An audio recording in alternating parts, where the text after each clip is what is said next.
Jammu and Kashmir Reorganisation Bill has been passed in the upper house or the Rajya Sabha of the Indian Parliament. That's the latest news update, ladies and gentlemen. It's a historic day. It's the biggest decision on Jammu and Kashmir in independent India. Home Minister has made the much anticipated announcement in the Parliament, and through a notification issued by the President of India, Article 370, which provided special status to Jammu and Kashmir, has been amended and scrapped. In addition to this, Article 35A, which empowers the legislature of the state to define its permanent residence, has been revoked. We have joining us on this broadcast Mr. Arun Singh, a veteran diplomat, to help us understand a few things. And we also have Mr. Ratan Srivastava joining us on this broadcast. Before I come to you, Mr. Arun Singh, let me quickly get a word from Mr. Ratan Srivastava. It's done. The bill has been passed, Mr. Ratan Srivastava. From here on, it's all about leveraging it for the welfare of the people of Jammu and Kashmir. Yeah, absolutely, Krishna. Like you said, the bill is passed, that is done and dusted.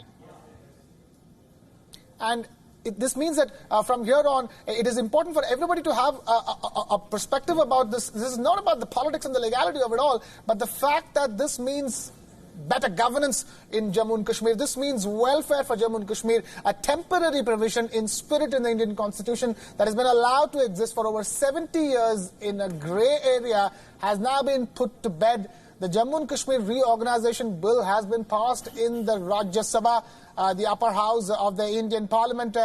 And that is the latest breaking news update. From here on, it can be questioned in a court of law, possibly at the Supreme Court of India. But even then, not much can come out of it. But at the end of the day, 125 have voted in favour of the bill. And the bill has been passed to revoke Article 370. Mr. Arun Singh, this is a question of governance. It's an internal matter for India at the end of the day. For everybody watching this broadcast, it's important to remember that a part of India which is ruled in a particular way, it has been reorganized for the sake of better administration. At the end of the day, that's what all of this means. That's right. And of course, we have to also see how the international responses played out. And we discussed how America would be doing this, US, some others. And we can expect that Pakistan will make a lot of noise about it. They have summoned a joint session of their parliament tomorrow. Quite some timing, isn't it? We just had those comments coming in from Trump on Kashmir just a few days ago repeatedly. And then you have India making a statement of intent, really, with this particular move. Sure. And I think when President Trump had indicated that he was ready to provide mediation, at that stage itself, the government of India had come out with a very clear position that India does not accept any mediation on the issue of Jammu and Kashmir. And if anything is to be discussed on this subject, it is only a bilateral matter which India would discuss bilaterally with Pakistan if warranted. And that has been the firm position. Yeah. And and I think that through this action, which is looking at the domestic aspects of governance in Kashmir, I think India has reiterated the firmness of that message. But as I said, we can expect that Pakistan would probably try and generate some noise around it, and they've tried to spin it another way, probably. Well, they've summoned a joint session of their parliament. The parliament will probably pass a resolution saying what India has done is not acceptable from their point of view. They may try and get some statement out of the OIC. They may try and raise the Organization of Islamic Countries. Organization of Islamic Countries, and they may try and have the matter raised at the United Nations Security Council. So that would be their effort. So these can be expected from Pakistan? I think Pakistan will probably use these steps, and I think from India's perspective, the important thing would be to block any raising of the issue at the United Nations Security Council. So long as that has been blocked, which will be at the end of the day contravening India's own sovereignty on its own territory. At the end of the day, it's a decision being taken for a part of its own territory for better administration. So in that sense, no other country should have anything to say, especially raise it at an international forum. Mr. Ratan Srivastava also is with us. Mr. Ratan Srivastava, as we continue to discuss all of that, how it will play out in the international community. As far as India is concerned, this is an internal decision. This is an administrative decision that was much needed because of the kind of economic obscurity in which Kashmir has been allowed to wallow in for over 70 years. Yes, absolutely. So the benefits of the industrialization that happened in India, the economic benefits, were never able to percolate down to the common man in Kashmir. primarily because of the way they were segregated from the rest of the country. Today, we have this repeal which will allow the inflow of private capital and industry into the state. Now, anybody, let's say any industry house, Larsen & Toubro or Tata's or anyone can buy land over there. Now, one could not buy land. Unless I can buy land, how can I put up an industry over there? So, putting this article away is going to help in the industrialization of the state. It is completely missed. The second thing is this, that the soft skills which are required to be developed, those soft skills will be developed now amongst the youth, because one is the goods and services sector, the other is the industry sector. So the services sector would really benefit in the midterm. You need 3 to 4 years maybe for the soft skills to be circulating down to the backward regions such as Baramulla, for example, or Kupwara, for example, which are completely infested with militancy today. And once the youth of these districts are able to learn the soft skills, the industry could benefit by putting the factories over there. We could see quick time development, and in 5 years, definitely we could see a new J&K, which has not happened for last so many years. Mr. Srivastava, it's a very optimistic view you're taking, and it's the same view that the government has taken in a sense that 5 years from now, and see the kind of development that is taking place in Jammu and Kashmir, were the words that the Home Minister of the country, Mr. Amit Shah, had to say in the upper house of the Parliament just a short while ago, and you're sort of echoing that. But in that sense, it's also all of this has meant that we're suddenly waking up to the economic potential of Jammu and Kashmir, and not just Jammu and Kashmir leveraging the benefits of being part of the Indian Union, but also the Indian Union, India as a country benefiting with the development of Kashmir. See, Krishna, I have a rider to this. I mean, I am optimistic, no doubt about it, but I have a rider. The prevailing security situation does not permit any inflow of capital, whether human or financial, into the state. The security situation in the state has to stabilize. And as soon as that happens, then only the industry will be able to put in capital.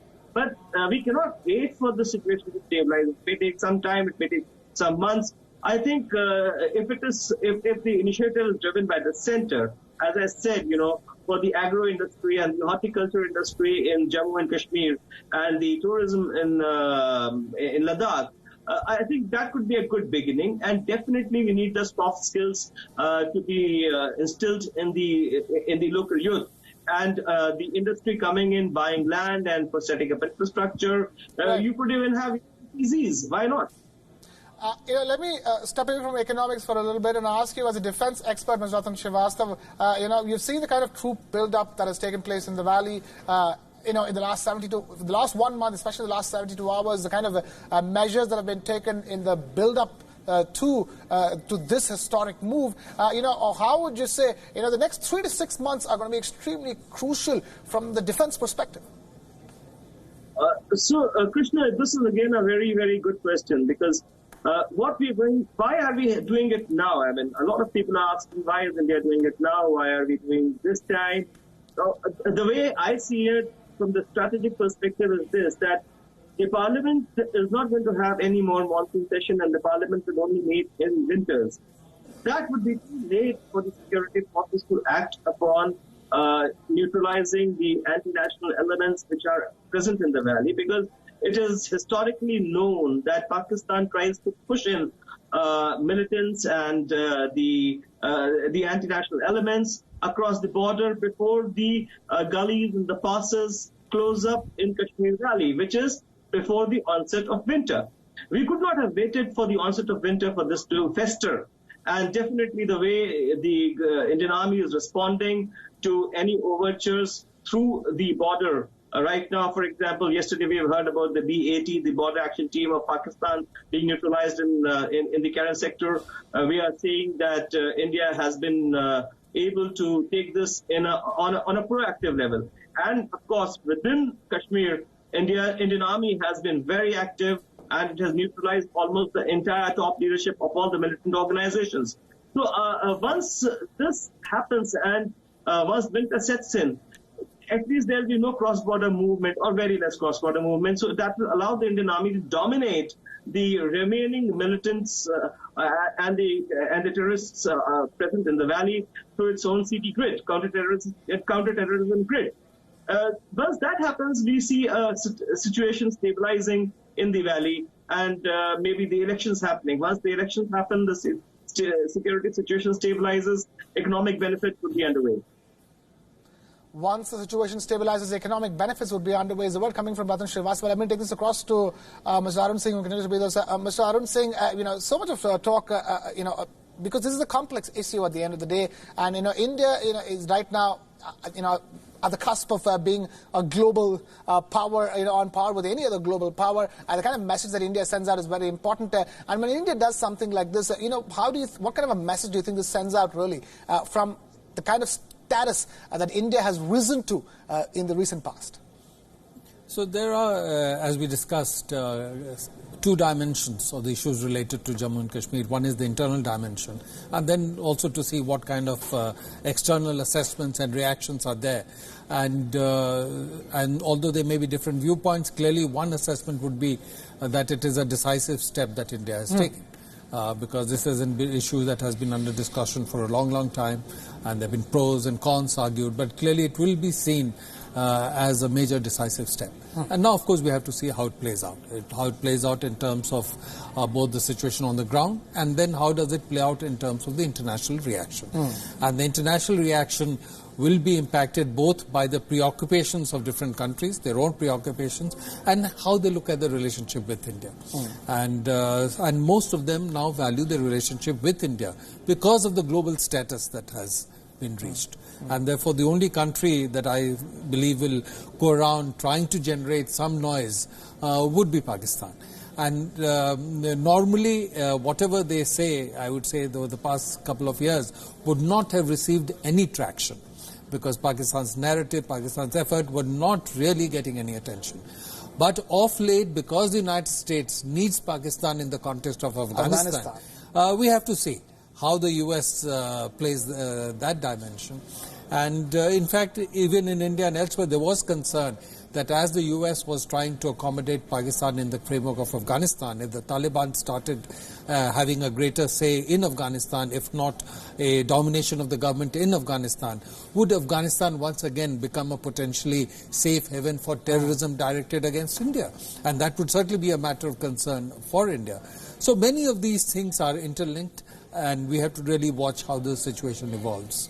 All right, that's the view coming in from Mr. Arun Singh. Let me take this across to Mr. Ratan Srivastava. But before that, Pakistan has gone to a huddle over the latest developments in Jammu and Kashmir. A joint session of the Pakistani Parliament has been summoned by Pakistan's President, Dr. Arif Alvi. The session will be held tomorrow. Pakistan's Army Chief General Bajwa has also summoned a meeting of the Corps commanders. The meeting will be held tomorrow. Again, on the agenda will obviously be the scrapping of Article 370 in Kashmir. Meanwhile, Pakistan's Foreign Minister Shah Mahmood Qureshi has said that they will raise the issue of India's decision with the United States of America. Qureshi tweeted saying that they intend to highlight the issue at a meeting with the U.S. delegation. U.S. diplomat Alice Wells will be in Pakistan today. Wells is the Trump administration's point person for South and Central Asia. We have with us our Pakistan Bureau Chief Anas Malik joining us live from Islamabad with more details on the front. Anas, talk to us. What are you hearing from your sources?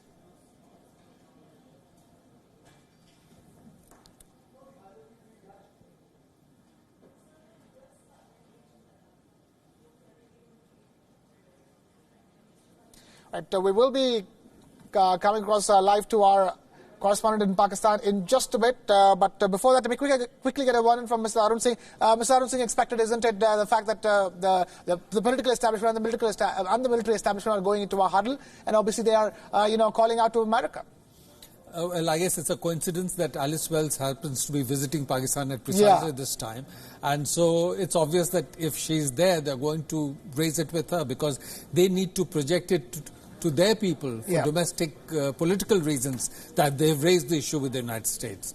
And even if she were not visiting, they would have raised the issue in the U.S. or called the U.S. ambassador and raised the issue.